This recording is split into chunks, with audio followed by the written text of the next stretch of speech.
ஓம் சாந்தி. B.K. Surajbhai அவர்களின் தாரணை வகுப்பு ஆகஸ்ட் 29, 2024. நாம் அனைவரும் எத்தனை அதிர்ஷ்டசாலிகள்! பகவானே நம்மை பற்றி திருப்தியாக இருக்கிறார். இதனை நாம் உணர்ந்திருக்கிறோமா?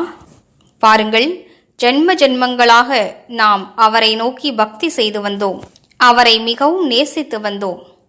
இப்போது எந்த ஆத்மாக்கள் அவரது கட்டளைகளின்படி நடக்கிறார்களோ, யார் உண்மையாக அவரது காரியங்களில் உதவி புரிகிறார்களோ, யார் பகவானோடு உண்மையாக நினைவின் தொடர்பில் இருக்கிறார்களோ, யார் தனது சத்திய சொரூபத்தின் நிலையில் நிலைத்திருக்கிறார்களோ, இது ஆழமான சப்ஜெக்ட் ஆகும்.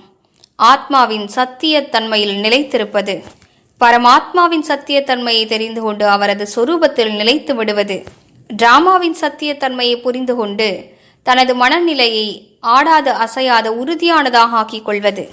அப்படிப்பட்ட ஆத்மாக்களின் மீதுதான் பகவான் திருப்தியாக இருக்கிறார். நாம் அவரை நேசிக்கிறோம் என்பது ஒரு தனிப்பட்ட சப்ஜெக்ட் ஆகும். ஆனால் அவரது காரியங்களின் மீது நமக்கு எத்தனை அன்பு இருக்கிறது!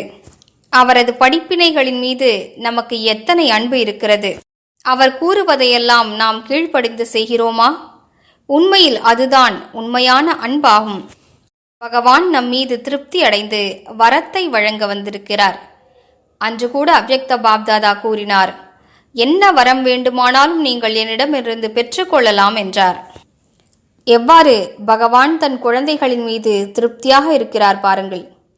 ஒரு விசேஷமான நாள் வருகிறது, நாம் விசேஷமான காரியத்தை செய்கிறோம் என்றால் அந்த பரம சத்குரு நம் அனைவருக்கும் வரங்களை வழங்குகிறார். வரங்களை நிரப்பிக் கொள்வதற்காக புத்தியினை சுத்திகரிக்க வேண்டும். யார் பரிசுத்தமானவர்களோ அவர்களுக்கே வரங்கள் கிடைக்கப் பெறுகின்றன. யார் நீண்ட காலம் ஈஸ்வரிய பெருமிதத்தில் மூழ்கியிருக்கிறார்களோ அவர்களுக்கே வரங்கள் கிடைக்கின்றன. மேலும் யார் அனுதினமும் சூக்ஷ்ம உலகிற்கு சென்று பாப்தாதாவிடம் திருஷ்டி பெற்று பாபாவின் வரதான கரத்தை தன் தலை மீது அனுபவம் செய்கிறார்களோ அவர்களுக்கு பாபா வரமளிக்கின்றார். எனவே பகவானுடைய வரங்களை பெறுவதற்கு பாத்திரமாவோம். சிறிது காலம் வரை அனுதினமும் அதிகாலை அமிர்த வேளையில் சூக்ஷ்ம உலகிற்கு பறந்து செல்வோம். முன்னிலையில் கமல ஆசனத்தில் பாபா வீற்றிருப்பதை காண்போம். சிவபாபா அவரது நெற்றியில் பிரகாசிக்கிறார். அவர் கள்ளம் கபடமற்ற நாதனாவார், பரம சத்குரு ஆவார். அவர் நமது நெற்றியில் திலகமிடுவதை உணர்வோம். தலை மீது கரம் வைத்து வரங்களை வழங்குவதை உணர்வோம். பகவானிடமிருந்து எனக்கு இந்த வரம் கிடைத்திருக்கிறது என்பதை ஆழமாக உணர்ந்து பார்ப்போம். பின்னர் அந்த வரத்தை பயன்படுத்துவதற்கான முயற்சியில் ஈடுபடுவோம். இந்த பயிற்சியினை அனுதினமும் குறைந்ததிலும் குறைந்தது 21 நாட்களாவது தொடர்ந்து செய்வோம். மேலும் முழு நாளிலும் பல முறைகள் அந்த வரத்தினை நினைவு செய்து கொண்டே இருப்போம். பரம சத்குருவிடமிருந்து எனக்கு இந்த வரம் கிடைத்து விட்டது.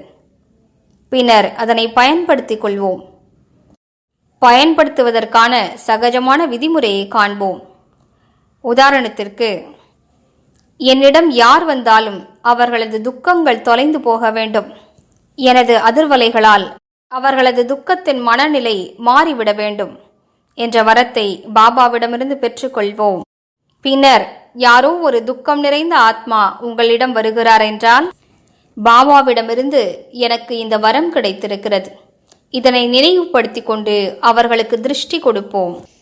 இவரது துக்கம் அழிந்து விடட்டும் என்ற எண்ணத்தை உருவாக்குவோம்.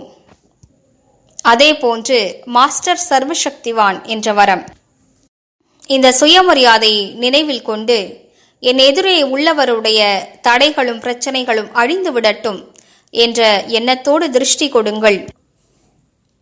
ஒருவர் மனம் அலைபாய்ந்து கொண்டே இருக்கிறது என்று பிரச்சனையோடு உங்களிடம் வருகிறார் என்றால், பாபாவிடம் நான் யாருக்கெல்லாம் திருஷ்டி கொடுக்கிறேனோ அவர்களது சித்தம் அமைதி அடைய வேண்டும், மனம் ஒருமுகப்பட வேண்டும் என்ற வரத்தை பெற்றுக்கொள்ளுங்கள். இந்த வரத்தினை நினைவு செய்து கொண்டு அந்த ஆத்மாவிற்கு திருஷ்டி கொடுங்கள். திடமான எண்ணம் வையுங்கள். இதன் மூலம் பலருக்கும் நிவாரணம் கிடைக்கப்பெறும். நமது வாழ்க்கையே சகஜமாகிவிடும். வரங்கள் என்பவை கடினமான ஒவ்வொரு விஷயத்தையும் சகஜமாக்கக்கூடியவையாகும். இவற்றை நேரடியாக வாழ்க்கையில் அனுபவம் செய்யலாம். நாமும் தன்னைத்தான் வரமளிப்பவராக அனுபவம் செய்ய முடியும். அநேகருக்கும் வரங்களை வழங்கி அவர்களது கஷ்டங்களை போக்குவோம். இதன் நினைவார்த்தமாகவே பக்தி மார்க்கத்தில் எப்போது மனிதர்கள் நமது சிலைகளுக்கு வழிபாடு செய்வார்களோ அப்போது நாம் இந்த சங்கமயுகத்தில் பெற்ற வரங்களே அவர்களுக்கும் அனுபவமாகும். ஓம் சாந்தி.